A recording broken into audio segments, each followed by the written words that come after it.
நாங்கள் மதுரையிலேருந்து வந்திருக்கோம். முருகப்பெருமான் திருச்செந்தூர் முருகப்பெருமானுடைய சூரசம்ஹாரம் நடந்த இடம் திருச்செந்தூர்.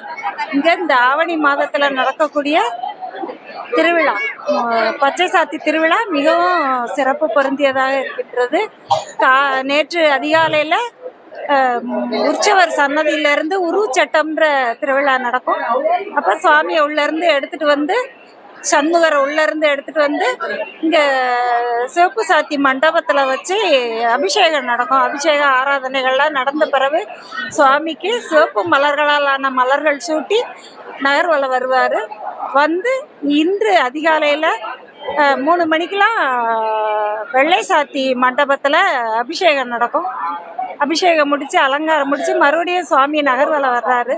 வந்து இங்கே சிவக்கொழுந்தீஸ்வர் திருக்கோயிலுக்குள்ளே போய் அங்கேயும் சுவாமி வழிபாடை முடிச்சுட்டு முருகப்பெருமான் மறுபடியும் வந்து இங்கே பச்சை சாத்தி மண்டபத்தில் இப்போ 11 மணிக்கு மேலே அபிஷேகங்கள் எல்லாம் ரொம்ப சிறப்பாக நடந்தது. இனிமேல் பச்சை சாத்தி முருகனுக்கு பச்சை கலராலான மலர்கள், வஸ்திரம் இதெல்லாம் சாத்தி வழிபடுவாங்க. ஏராளமான அடியார்கள் கூட்டம், பக்தர்கள் கூட்டம் இங்கே நிறைஞ்சிருக்கு. திருச்செந்தூர் அலைகள், மக்கள் அலைகள் கூட்டம் கூட்டமாக இருக்கின்றது. பார்க்குறதுக்கே கண்கோடி வேண்டும். முருகப்பெருமானுடைய அழகு அதுக்கு மேலே இருக்குது.